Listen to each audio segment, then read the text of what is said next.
YTN에서 나온 보도 중에 전편 동영상을 참고하시기를 바랍니다.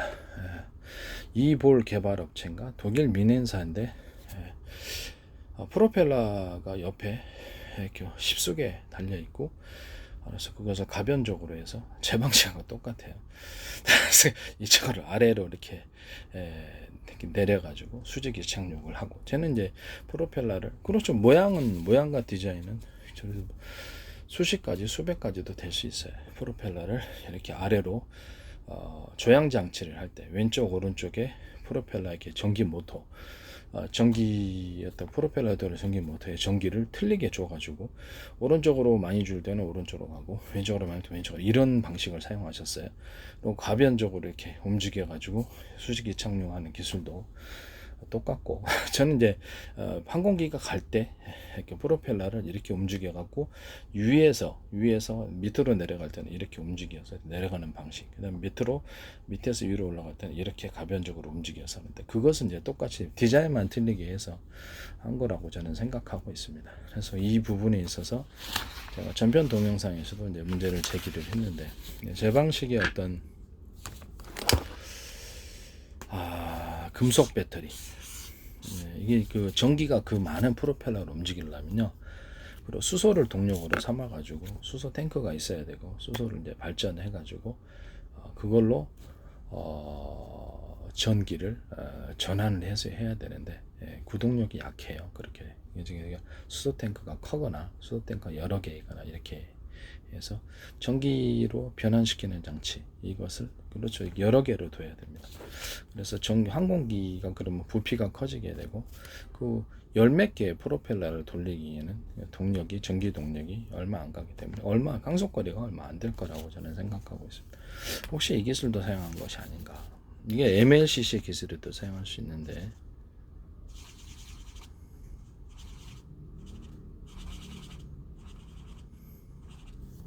이런 식으로 해서 금속 배터리를 얘기하는 거예요.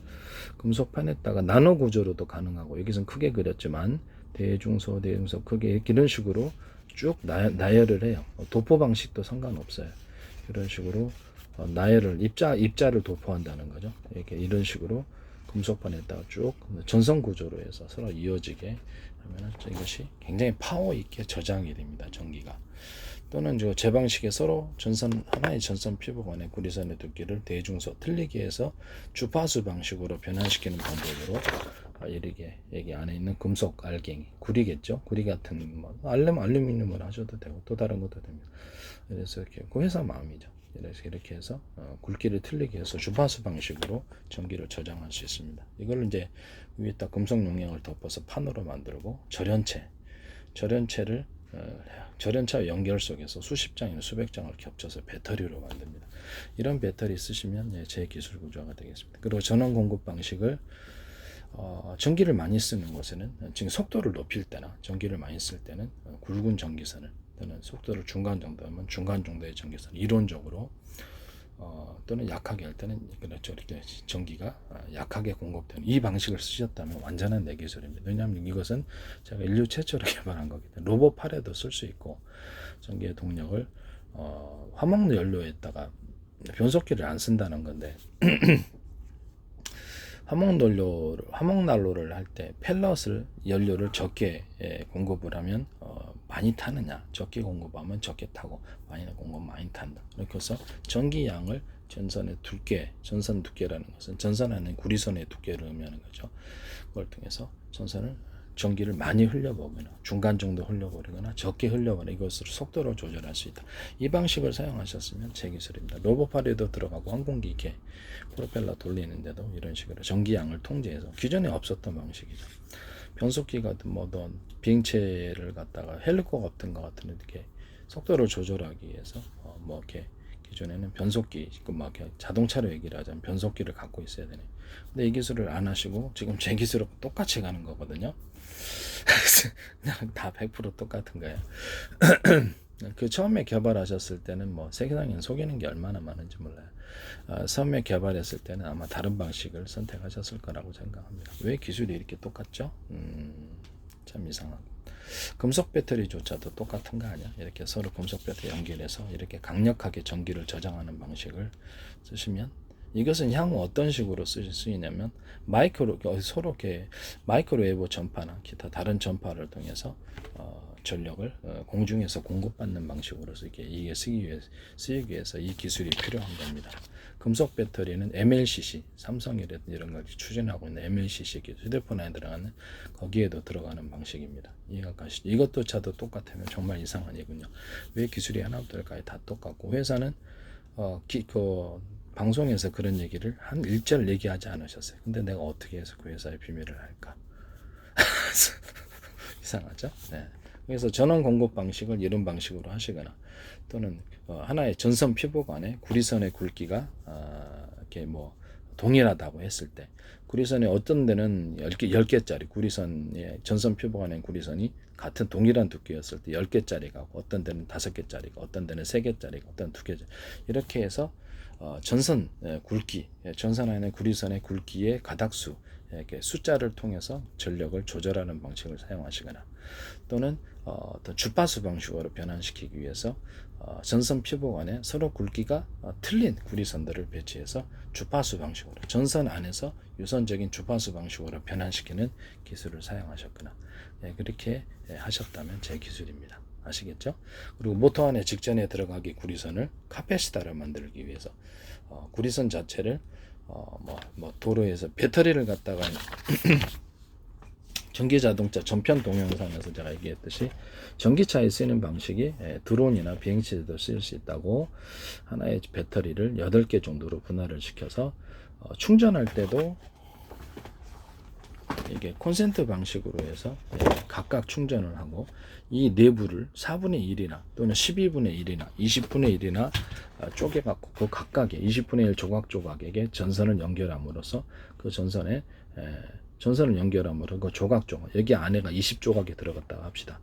이렇게 전선을, 이게 하나의 배터리 시험 버리지만 20개의 배터리, 작은 배터리로 구성됐을 때 이런 전선을 연결하면 동시에 충전이 되는 거겠죠. 그런 방식의 충전을 하시면 제 기술 문제가 되는 겁니다. 그 다음에 제가 세계 최초로 개발했는데 어떻게 기술 개발이 다 똑같지? 모터 안에 들어가기 직전에서는 각 지선에서 이렇게 배터리를 보면, 이쪽 배터리 속도가 낮을 때는 배터리 한 개에서 일종의 개념은 똑같아요. 속도가 낮게 할 때는 저전력, 속도가 높을 때는 고전력, 이런 식으로 한다는 거죠. 그래서 개념은 똑같아요. 그래서 그 방식을 어떻게 했을까, 전기를 갖다 어떻게 공급을 했을까라는, 그래서 전선의 두께를 두꺼운 걸 쓰거나 중간 걸 쓰거나 약한 걸 쓰거나 해서, 제가 로봇파를 움직일 방식으로 이렇게 계속 그걸 얘기를 했던, 그런 식으로 전선의 굵기를 통해서 전류량을 결정하거나, 하나의 전선 피복 안에 구리선의 굵기가 동일하다고 했을 때, 하나는 어떤 것은 속도를 높일 때는 8개짜리를 쓰거나, 어떻게 속도를 중간 정도 4개짜리 쓰거나, 속도를 약할 때는 2개짜리 쓰거나, 이런 식으로 한다는 거죠. 전선 피복 안에 구리선의 굵기가 동일하다고 가정했을 때, 그래서 구리선의 숫자를 가지고 전력을 차등해서 보내줌으로써 속도를 조절할 수, 이런 방식을 선택하셨을 거라고 생각합니다. 내가 어떻게 그 회사 기술을 다 알지? 내 기술이니까 그렇죠. 그래서 일단은 전기 자동차로 얘기를 하자면, 한 개의 배터리에서 전력을, 속도를 낮게 할 때는 굳이 여러 개의 배터리에서 이런 배터리를 8개로 분할했을 때 격벽 처리를 하고 냉난방 시스템을 들어가고, 이거 현대 기아차에서도 쓰셨어요. 그다음에 또 YTN 어떤 회사가 쓰더니 현대 기아차에서 발표를 하더라고요. 겨울에 추울 때는, 그 시동이 잘 안 걸리거나 어떤 배터리가 출력이 저하되는 문제를 저는 단박에 알았단 말이에요. 온도, 그 다음에 자동차를 외부 침공으로부터 보호하기 위해서 격벽 처리를 해주자라고 했어요. 그 기술이 굉장히 중요한 기술이에요. 그래서 침수 문제도 있기 때문에 격벽 처리를 통해서 이것을 배터리를 보호하는 거죠. 하나의 배터리가 이상했으면 전기를 전기를 끊어버리고, 여기다가 산소도 차단시켜서 불이 나지 않도록 나머지 7개를 살리는 방식이에요. 경고음이 들어왔을 때 그런 방식으로. 그다음에 겨울에 시동이 잘 안 걸리거나 추울 때는, 그렇죠, 히터를 배터리에다 틀어준 미친놈이 어디 있습니까? 그렇죠. 그러니까 기존에는 그런 방식이 존재하지 않았어요. 그래서 YTN에 이 보도가 나더니 그 다음에 이렇게 현대기아차에서 발표를 하셨단 말이에요. 다른 전기회차 회사에서도 쓰셨으면 그렇지, 레깅스 갖다 쓴 겁니다. 참네. 그 다음에 속도를 높일 때는 이렇게 뭐 전기 배터리, 전기 배터리 하나의 배터리에서 전기 저장 200이라고 가정합시다. 200씩의 전기를 가정하고 그러니까 저장하고 있는데, 여기서 속도를 이렇게 저속으로 갈 때는 굳이 여러 개에서 동원할 필요가 없죠. 그래서 한 군데에서만 이렇게 받아 쓰거나 두 군데에서 받아 쓰거나 세 군데에서 받아 쓰거나 속도를 이렇게 조절하는 거예요. 속도를 높일 때는 5군데, 6군데 이런 식으로 조절한다는 거죠. 그래서 이거를 이런 식으로 받아들여서, 그럼 이거는 전기선을 모터 들어가기 직전에서는, 뭐 전기 자동차는 모터가 여러 개 있잖아요. 모터에 들어가기 직전에서는, 그렇죠, 모든 강한 전기가 들어올 때도 타면 안 되잖아요.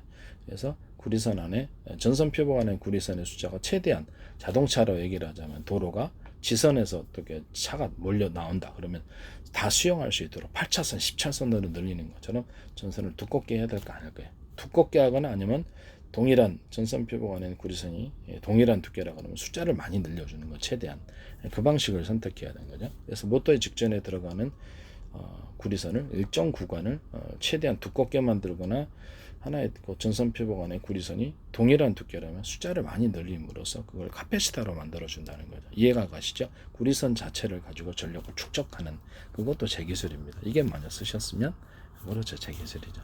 왜 하나부터 열까지 다 내 기술하고 똑같은지 그걸 묻고 싶은 거예요. 그래도 모터 안에 들어가는 어떤 구리선 자체를, 이것을 이제 이런 그 모터 직전에 들어가는 어떤 구리선을, 또는 또 다르면 주파수 방식으로 좀 구동력이 강하게 하기 위해서 서로 굵기가 틀린 구리선들을 배치하는 경우, 그럼 이 주파수 방식으로 변해. 이건 통신도 될 수 있는데 굉장히 중요한 기술입니다. 유선 안에서 서로 전선의 굵기를 구리선의 굵기를 틀리게 해서 주파수 방식으로 바뀌게 한다. 이것이 이제 통신에도 사용할 수 있어요.